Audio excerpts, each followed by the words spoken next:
ಕೊಟ್ಟಿಲ್ಲ. ಸುಮ್ಕಿರಲೇ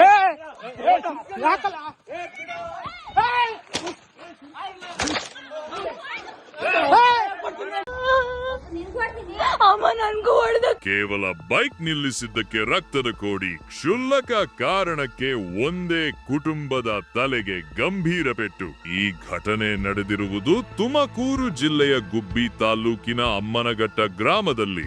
ಸಂಜೆ ವೇಳೆ ದಿಲೀಪ್ ಎಂಬುವವರು ತಮ್ಮ ಬೈಕ್ ನಿಲ್ಲಿಸಿದ ವಿಚಾರವಾಗಿ ಶುರುವಾದ ಜಗಳ ಮಾರಣಾಂತಿಕ ಹಲ್ಲೆಯಲ್ಲಿ ಅಂತ್ಯವಾಗಿದೆ. ಹಳೆಯ ವೈಷಮ್ಯವನ್ನು ಮನಸ್ಸಿನಲ್ಲಿಟ್ಟುಕೊಂಡಿದ್ದ ಎದುರಾಳಿ ಕುಟುಂಬದ 8 ಮಂದಿ ಏಕಾಏಕಿ ಗಳ ಮತ್ತು ಗುದ್ದಲಿಗಳಿಂದ ಅಟ್ಯಾಕ್ ಮಾಡಿದ್ದಾರೆ. ದಾಳಿಯ ತೀವ್ರತೆಗೆ ಹನುಮಂತಯ್ಯ, ದಿಲೀಪ್, ಜಯಮ್ಮ ಸೇರಿದಂತೆ ಒಟ್ಟು 6 ಜನರ ತಲೆಗೆ ಗಂಭೀರ ಗಾಯಗಳಾಗಿದ್ದು ರಕ್ತದ ಮಡುವಿನಲ್ಲಿ ಬಿದ್ದಿದ್ದಾರೆ. ಗಾಯಾಳು ದಿಲೀಪ್ ಅವರ ಕೈ ಮೂಳೆ ಮುರಿತವಾಗಿದ್ದು ಸದ್ಯ ಎಲ್ಲರೂ ಸರ್ಕಾರಿ ಆಸ್ಪತ್ರೆಯಲ್ಲಿ ಚಿಕಿತ್ಸೆ ಪಡೆಯುತ್ತಿದ್ದಾರೆ. ವಿಷಯ ತಿಳಿಯುತ್ತಿದ್ದಂತೆಯೇ ಸ್ಥಳಕ್ಕೆ ಭೇಟಿ ನೀಡಿದ ಗುಬ್ಬಿ ಪೊಲೀಸರು ಹಲ್ಲೆ ನಡೆಸಿದ ಯುವರಾಜ್, ಸಂಜಯ್, ಮಂಜಮ್ಮ ಸೇರಿದಂತೆ 8 ಮಂದಿಯ ವಿರುದ್ಧ ಪ್ರಕರಣ ದಾಖಲಿಸಿಕೊಂಡು ಮುಂದಿನ ತನಿಖೆ ಕೈಗೊಂಡಿದ್ದಾರೆ. ಕ್ಷುಲ್ಲಕ ಕಾರಣಕ್ಕೆ ನಡೆದ ಈ ಭೀಕರ ಘಟನೆ ಗ್ರಾಮದಲ್ಲಿ ಆತಂಕ ಮೂಡಿಸಿದೆ.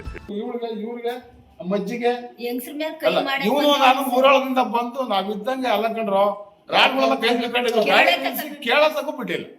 ಯಾವ ಕಾರಣಕ್ಕೆ ಹೊಡೆದಿತ್ತು ಅಂತ ಸರ್ ರೋಡು ಅದು ನನಗೆ ಗೊತ್ತೇ ಇಲ್ಲ, ಅದು ಆ ವಿಷಯನೇ ಗೊತ್ತಿಲ್ಲ ನನಗೆ. ಅದು ಯಾವ ಕಾರಣ ಆಮೇಲೆ ಈಗ ಕೇಳ್ತಾ ಇದೀನಿ ಅವ್ರನ್ನ.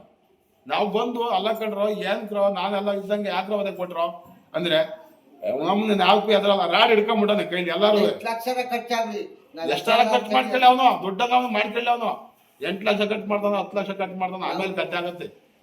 ಈಗ ನಮ್ಮನ್ನ ನಾನೇ ಅಂದು ಎಲ್ಲ ಕಣೋ ಯಾಕೆ ರಾಡ್ಗಳು ಹಿಡ್ಕೊಂಡ್ಬಿಟ್ಟಾರೆ ದೊಣ್ಣೆ ಎಲ್ಲಾರು 2 ಮನೆಯವ್ರು. ಹಾ